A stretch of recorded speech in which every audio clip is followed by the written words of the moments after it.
How to make money from homemade chocolate. A step-by-step lessons. You might have discovered lately that you have a real passion for making homemade chocolate. Homemade chocolate making can be a great hobby, and it can make you some extra money too if you are willing to put the time and effort into making your business grow. One of the main keys to your success is that 9 out of 10 people think that homemade chocolate tastes much better than commercial chocolate, and everybody loves chocolate. And who doesn't love getting a special chocolate treat that was made just for them? The purchase of homemade chocolate is a great option for people that have special medical conditions or dietary challenges that make it unhealthy for them to eat commercial chocolate. Though loaded with sugar and fat, making homemade chocolate is healthier and a good way for them to be able to enjoy knowing exactly what it contains. They can eat avoiding worry about the health problems that they would face from eating commercially made chocolate. People that have severe allergies to things that are often found in commercially made chocolate, like nuts, have to be extremely careful about the types and brands of commercially made chocolate. The doctors recommend that people who suffer from diabetes give up chocolate altogether or only eat sugar-free chocolate. Since it can be hard to find sugar-free chocolate that is tasty and not expensive, making homemade sugar-free chocolate is a great alternative for diabetics. If you have a diabetic family member, you can make that person feel more at home on holidays or at parties by making special homemade sugar-free chocolate that they can eat. Making your own homemade chocolate can also be a way for you to get the opportunity to spend more time with your kids. Parents that work and are very busy often don't get to spend a lot of quality time with their children, and making some homemade chocolate together can be a nice chance to connect with your children and talk about how they are doing while you make a tasty treat that you can enjoy together. Making homemade chocolate can also save you a lot of money on gifts. Birthday gifts, holiday gifts, anniversary gifts, and other gifts can get quite pricey, especially if you have a lot of friends and a big family. You probably almost always have to buy an expensive gift for someone, but now you have a chance to make something really unique and make them happier with your chocolate, versus receiving a gift that is more expensive only as a financial value. The first thing that you need to do if you want to start selling your homemade product is to find out what the licensing requirements are in your state. You will have to make research on the regulations of having a commercial kitchen.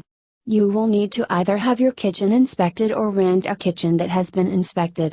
Once you have a certificate saying that your kitchen is approved, you will be ready to start making homemade chocolate for sale. Once you have the necessary paperwork to start selling homemade chocolate, you will have to figure out what your niche market is. You will have to just sit down and map out a basic business plan and set some goals for the near future. Even if you just want to sell your artworks part-time, you will need a business plan and some idea of what your expenses for the business are. Make a list of the following. 1. Who are you trying to sell homemade chocolates to? 2. Are you going to make homemade chocolate for weddings? 3. Are you going to offer and sell the homemade chocolate for other events, favors, and other party favors? 4. Are you going to focus on making homemade chocolates for gifts? 5. Are you going to just make as many boutique types of homemade chocolate as you can? 6. Do you need investments in cooking books for more recipes or other additional special equipment? After you have clarified the goals, you can start. There are really only 5 tools that you have to have in order to make great chocolate at home, and you probably already have at least some of them in your kitchen. They are: 1. Candy thermometer. Some chocolate candy does need to be heated to a certain temperature in order to be safe to eat, and some types of chocolate need to be heated to a certain temperature in order to be liquid enough to pour and set properly in a mold, so it's a good idea to have at least one candy thermometer on hand. 2. Mixing bowls. You will go through mixing bowls like crazy when you are making chocolate, especially if you are mixing other ingredients into a chocolate base. To save money on mixing bowls, go to your local Goodwill or Salvation Army store. Charity shops like that usually have kitchen and housewares sections where you can find great deals on glass and stainless steel mixing bowls. You can also look for mixing bowls at garage and yard sales. 3. Pots and pans. If you are using a pre-made chocolate base, you can heat that base in a microwave until it's liquid enough to work with, but you will need saucepans to mix in other ingredients and bring the chocolate to the correct temperature. Just like mixing bowls, you can often find mismatched pots and pans at charity stores and garage sales. You can also use two pans to make your own double boiler when a chocolate recipe calls for you to use a double boiler.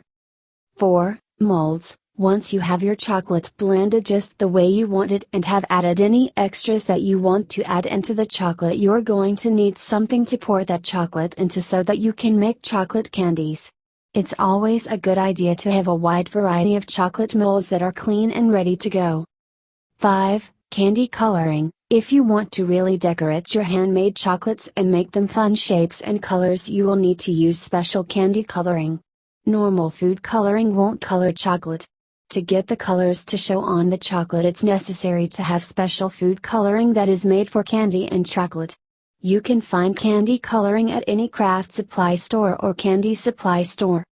These are just a few of the supplies that you might need to make chocolate, but if you have these supplies always on hand, then you shouldn't have any trouble making delicious homemade chocolates at any time.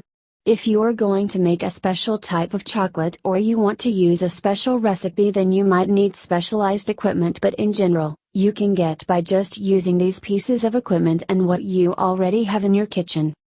Sometimes people get started selling their homemade chocolates by selling them at craft fairs, church sales, and other places where they are already known to most of the people that are attending.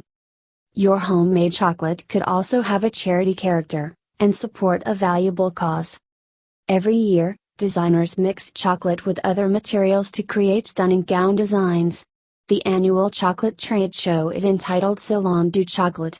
The delectable trade fashion show has many different charity campaigns and serves as an outlet to showcase new chocolate trends and products from around the world. The expo is born in Paris but also held events in New York, Tokyo, Beijing, and Moscow. Over 500 participants from about 60 countries attend over the course of 5 days, have delicious size food reviews, and experience unforgettable tastes. Once you're ready to start taking orders, you can set up a website where people can order homemade chocolates from you. Make sure that you do some research into the different types of shipping methods available and how much each one costs, because each freight carrier will have their own set of rules about shipping food. If you don't want to bother with the hassles of shipping food, you can also sell wholesale to local stores and bakeries. If you are making gourmet chocolate at home, then local gourmet stores or your local food co-op might be interested in buying your locally produced homemade chocolate in bulk to sell in their stores. Local stores will also sometimes accept consignment sales where you pay them a percentage of what you make. If you really love making homemade chocolate and you have developed a lot of your own special and unique recipes and you love coming up with new recipes, then you might also want to think about selling homemade chocolate recipe books or starting a blog about your passion for homemade chocolate making. If you are truly passionate about making homemade chocolate and you want to try to turn it into a business, you have already got the know-how to start today. Good luck to you at your journey into diving in the exciting world of making homemade chocolate.